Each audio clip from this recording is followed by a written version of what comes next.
السلام عليكم ورحمة الله وبركاته، أهلا بيكم، أتمنى تكونوا بخير يا رب. النهاردة إن شاء الله هنعمل مع بعض أحلى طاجن نجرسكو علشان خاطر عيونكم، أو مكرونة بشاميل بحشوة الفراخ زي ما نحب نسميها. حاجة كده جميلة جدا مدلعة وهايصة جوه البشاميل، إن شاء الله تنول إعجابكم ورضاكم.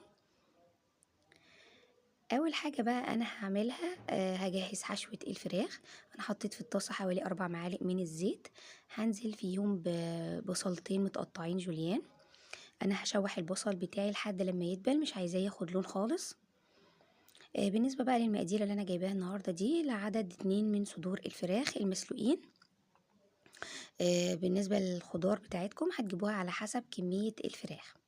انا البصل دبل معايا اهو، هنزل بقى بالثوم اول ما ريحته تطلع معايا كده وتبقى ريحته جميله، هبدا بقى انزل بالمكون اللي بعده. انا مش عايزاه برضو يتحمر.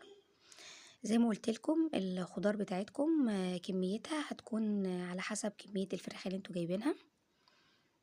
انا كده الثوم ريحته طلعت معايا، نزلت بالفلفل على طول برضو تشويحه خفيفه كده. لو حابين تجيبوا وراك وصدور على بعض تمام، حابين وراك بس صدور بس على حسب رغبتكم. انا النهارده جايبه صدور، عدد 2 من الصدور. نزعت الجلد بتاعهم وشلت العظم وقطعتهم مكعبات زي ما انتم شايفين كده. طبعا هي اوريدي مستويه، انا سلقاها من قبل كده. فمش هتاخد معايا وقت، هديها تشويحه خفيفه جدا، مجرد بس انها تاخد من طعم البصل والثوم والفلفل. بعد كده بقى هنزل بالتوابل بتاعتي. انا معايا التوابل فلفل اسود وملح وكاري. طبعا كمية التوابل برضو ترجعلك على حسب ما انتي عاملة كمية اللحمة والخضار، هتحطي كمية التوابل بتاعتك. انا دايما كنت بعمله ببابريكا وفلفل اسود وملح، بس النهارده ما كانش عندي بابريكا فجبت بداله كاري، وريحته خطيرة جدا اول ما حطيتها، وطعمه كمان طلع جميل جدا. هنحط بقى الزيتون، انا بحب اخلي الزيتون في الاخر علشان خاطر مش بحبه يدبل قوي. بعد لما بحطه على طول بقفل النار. طبعا لو حابين نعمل بصدور فراخ نية مش مستوية برضو ينفع، بس هنعمل الصدور الاول، هنشوحها الاول قبل الخضار. هنروح بقى عشان نعمل بشاميل. انا معايا هنا 9 كوبايات من اللبن، هحط عليهم 10 معالق كبار من الدقيق. الكوباية العشرة للبن انا جايباها بقشطة بلدي.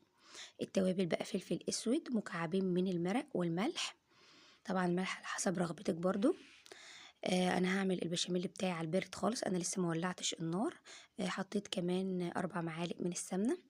زي ما قلت لكم انا لسه ما ولعتش النار، هدوب كل الكلام دوت على البارد لحد لما يدوب معايا خالص، ما يبقاش فيه اي تكتلات. بعد كده هبدا اولع النار. طبعا حلاوة البشاميل اللي على البارد ده انك بتحطي كمية سمنة قليلة مش كتير، اما البشاميل التاني بنضطر نحط كمية السمنة قد كمية الدقيق علشان احنا بنشوحه فيها. زي ما احنا شايفين كده ما بقاش فيه اي تكتلات وبقى ناعم معايا جدا.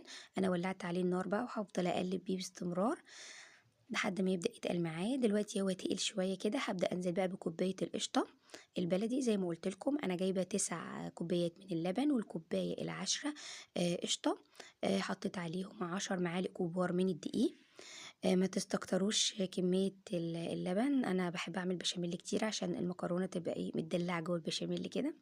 البشاميل بتاعي بدأ يعمل فقاقيع، يعني معنى كده ان هو خلاص استوى، وشايفين بقى كريمي وجميل ازاي مفيهوش اي تكتلات. نروح بقى عشان نقفل الطاجن بتاعنا. انا معايا المكرونه اهي سلقتها 3/4 سوا، ومعايا كمان الحشوه، ومعايا البشاميل. انا قسمت المكرونه في 2 بوله علشان خاطر يسهل عليا تقسيمها. هاخد معايا اول بوله وهغطسها كده في كبشتين 3 من البشاميل. زي ما قلت لكم انا بحب اعمل بشاميل كتير عشان اديه حقها في البشاميل. كل جزء بحب اديله كمية كده من البشاميل عشان لما نيجي ناكل نلاقيها بتدوب في بقنا كده من البشاميل، وكل قطعة اخده حقها من البشاميل. هحط كمان في الطاجن بتاعي كبشتين كده من البشاميل وهفردهم في الأرضية. بعد كده بقى هنزل بكمية المكرونة بتاعتي وافردها كويس. انا حسيت انها محتاجة حبة بشاميل كمان فحطت لها. طبعا لو انتم مستكترين كمية البشاميل على حسب رغبتكم ممكن تقللوا الكمية، لكن انا بعمل الكمية دي لكيسين من المكرونة الأقلام، وبتبقى مظبوطة جدا وتمام كده تمام قوي. هنزل بقى بحشوة الفراخ، الحشوة الجميلة دي طعمها جميل جدًا، ممكن تتاكل كده على فكرة، بيبقى طعمها لذيذ أوي. نفردها بقى، الكمية معايا برضه تمام ومضبوطة جدًا. زي ما قُلت لكم المقادير النهارده كلّها بتبقى متضبّطة، لو أنتم حابين تمشوا على نفس الخطوات بتاعتي هيطلع معاكم طاجن جميل جدًا ومضبوط من كل حاجة، الحشوة مع البشاميل مع كمية المكرونة. هاجيب بقى كمية المكرونة التانية وبرضه هاغطّسها في كبشتين 3 من البشاميل كده. لو حابين كمان تغيّروا نوع المكرونة وتجيبوا نوع مكرونة شرايط أو سباجيتي أي نوع تاني براحتكم طبعًا، على حسب النوع اللي بتحبوه. هنحط كمان على الحشوة معلقتين كمان كده أو كبشتين من البشاميل، وننزل بقى بالجزء الأخير من المكرونة ونفرده كويس.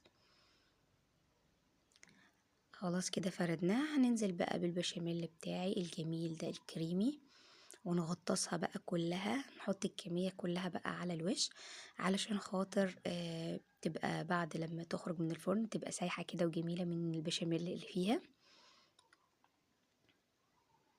تمام كده قوي.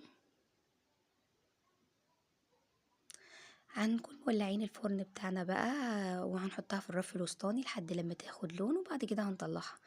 شايفين بقى الطاجن بتاعنا جميل ازاي ولونه حلو. طبعا لو حابين تحطوا عليها جبن براحتكم هيبقى لونها احلى طبعا كمان، بس انا محطتش جبن. شكلها جميل جدا ولذيذة كمان. اتمنى بقى تجربوها وتقولوا لي رايكم. هي ما خدتش وقت خالص في الفرن، نص ساعه وكانت متحمره معايا. لكن لو انتوا الفرن بتاعكم ما بيحمرش هتولعوا لها الشوايه لحد لما تاخد لون. ما تنسوش بقى اللايك والشير، سبسكرايب للقناه، فعلوا الجرس عشان يوصلكم كل جديد. كنت معاكم سحر محمد من ايزي فود، انتظروني في وصفه جديده. باي باي.